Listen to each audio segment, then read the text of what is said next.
Hello viewers, and welcome to a bit of retro gaming here on Team VVV.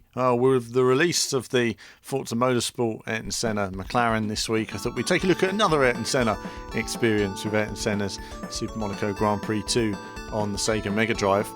A game I got here back in '92, and you can see it here running. This is the emulated version, running on the JXD handheld.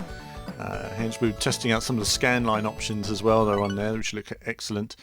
But going into the menus for the first time, nice simple menus, changing the language to English. This was my first time playing on it on this emulator and setting it up, and first time playing it properly in years, really, apart from quick videos. Come on. A few sound effects. Keep it up. Keep it up. Final lap. Final lap. Nice driving. You've done it. Congratulations. Brilliant. That's that. Yeah! Congratulations on Ayrton Senna. Says you've done it. Doesn't happen very often because the game is really hard, and I realised that just playing it now.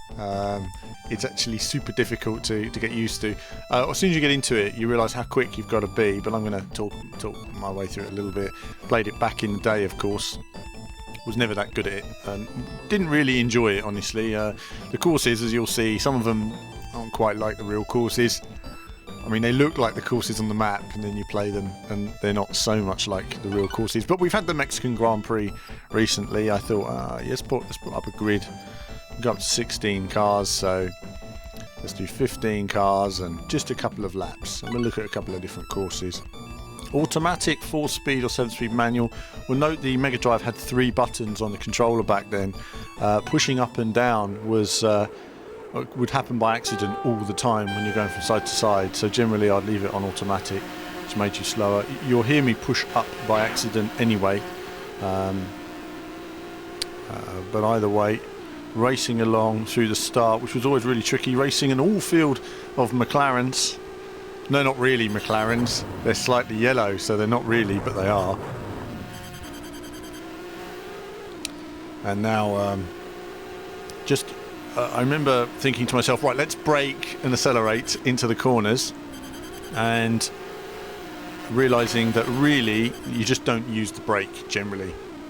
As you get into it, the quicker you go, you just have to memorise where the corners are, turn in a second before you get to the corner, flat out, and then perhaps a little lift for a second, but that's how you're quick on the game, as I discover. And by the end of this video I'll be improving.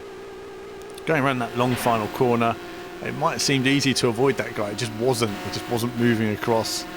When you hit other cars, they just seem to overtake you down the road, even if they're coming from behind. They just sort of take you out down that long start-finish straight that we saw. It was Bottas having his off right about there. Doesn't matter, just flat out into the first corner, no problem. I don't think I even lifted there. I just turned in and then through this squiggly pit. Doesn't matter. A little bit of road sign. It helps you. It helps you. Bit of tyres, no problem. So to think, I mean, I was playing this game 23 years ago. Senna was still racing. This was the year that, of course, Mansell won, and we're driving in blue here, aren't we? So I suppose it always felt more like a Mansell game. That was the guy with the flag. You could run him over. I do try in this video. Sadly, I fail.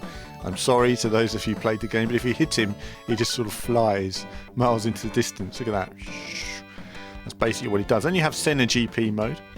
So we go into that, and we have, this is Brazil, my home country. Actually designed this course for go-karts. These are Senna's own circuits he's designed for it.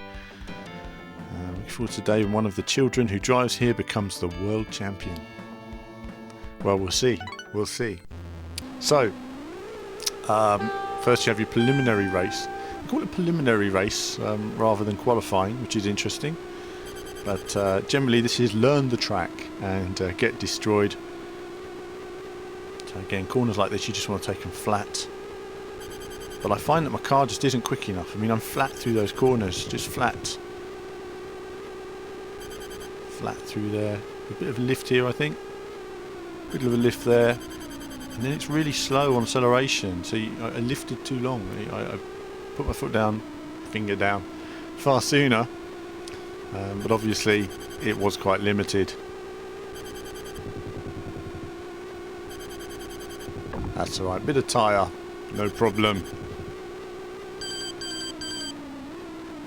So as I was saying, yeah, you're driving as a blue car, so it always felt very much more like a Mansell game than a Senna game for some reason. I felt like I was in a Mansell in a race of Sennas, basically, which is basically what you've got there. Look at it, just a field of McLarens.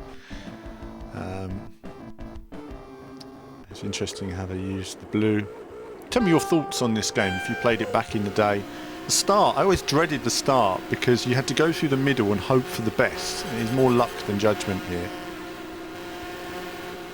But, working my way up, managing to get through those first few in the first few corners, and but they'll all overtake me in a moment. I mean, if you think Rubber Band AI is bad now, it was nothing compared to these days. Again, there's just no avoiding these cars, and when you turn the corner, it's almost automated.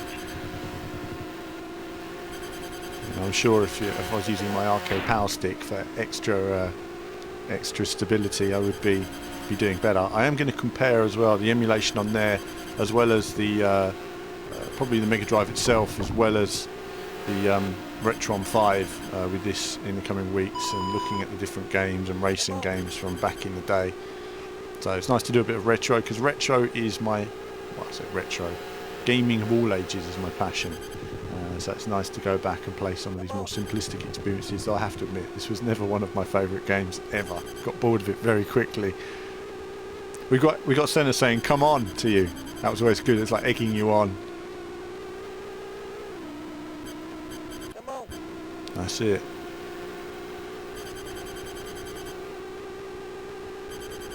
To a tight hairpin, but it's no problem. Flat out, that's no problem either. Little bump. And you can see how you fall behind the rest of the field. I mean, unless you were, so on it, you were never really going to get anywhere. And then my device ran out of power, so I had to move on to the next race. And then I thought, let's do another one. Let's look at Monaco, because as you know, I love racing around Monaco. I know it really well. I like to do lots of perfect laps there. Let's try Monaco. So here we are at Monaco. We've got the hills, we've got the hotels and the tall buildings. Let's going down the start finish straight. Oh, there we are, trying to weave past the cars. Impossible. Did a coulthard up the hill, and then we're at that corner at Casino Square. Yeah, and now I get completely lost. Basically, I don't know where we are now. We're squiggling around all over the place, and into the Fairmont hairpin there it's supposed to be, and then round again into the tunnel. Through the tunnel we have the exit chicane. I get completely lost eventually because you have to go so quick, and then you have to go flat out through the chicane, just flat, and again into the swimming pool here, just flat, and just every corner is just basically, you just have to react to it basically. Look at the stupid speed through the chicane, and at the end of the lap, oh, it's over for me. A little bit too fast. You're not supposed to go flat through that section. But either way, that was Monaco. I thought I could spend more time learning it. Probably will. No, I won't. No, I'm not going to kid myself. But I did like this other Senna track here, based on an Austrian region. And we'll see what this track is like now. And I quite like this track. And it had trees. I like the trees and the greenery. It gave me a better feeling of speed and just a better look to it. That noise you heard there was the upshift or the downshift I've accidentally pressed up. Happens all the time when you're doing lots of stuff. Slows you down quite a bit. Through the chicanes, you just go left, right. That's all you do. Left, right. And hope for the best. So you're going one way, and then you stick going that way there. And you have to react just before the corner. Otherwise the car just will never make it into the corners. So it's a bit of a memory test there as well. But I'm getting it now. So after those first few runs, I realised, oh, I see, right, you've just got to turn in flat out. And you can see at the top there, I'm falling down the leaderboard. 10th place. So close, but not close enough. You can see first place. I mean, I could have gone a little bit quicker, but there's no way I'd have got to 46. Perhaps a 49, 48, but speed they expect of people these days. Right, let's go away from the line. So you get a good start, get in the middle there, you're okay, and then they start moving around. And you're kind of hoping for the best, because they move from side to side much quicker than you can. And I'm turning, but there's a little bit of reaction there, get overtaken.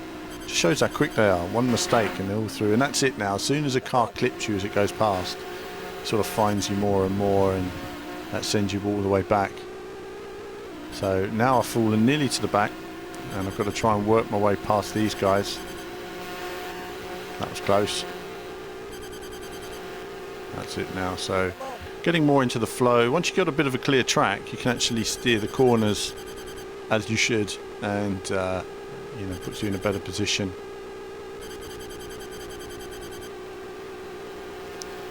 Over the start finish line then. So working my way. Lap 2 of 3. Getting used to the direction changes a bit more, but there, you know, you're so quick there. You're doing it before you get to the corner. Remember, it's not on the corner. You did it before. So, do the chicane flat. That's it. Flat again. Working our way up now. So you have to be super quick, super perfect. But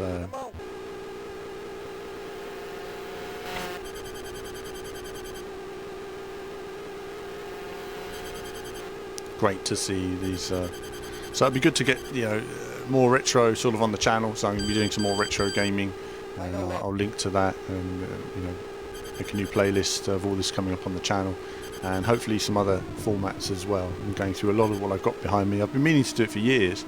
The big problem is recording it, getting it at good quality, whereby we can look at some of these rather than just filming my screen all the time. And so emulation isn't always ideal, but in some cases the emulation here is so perfect with the scan lines that it's pretty much, well, it's identical basically to the actual game. There's really no difference. So some games are not, you know, they lose a lot in terms of audio, or just there's always little things that are out of place compared to the original experience. And that's it for this race. Unable to knock over the man, but 6th place in the end. Senna won't be happy with that, but that's it from me for now, and there'll be more from me very soon.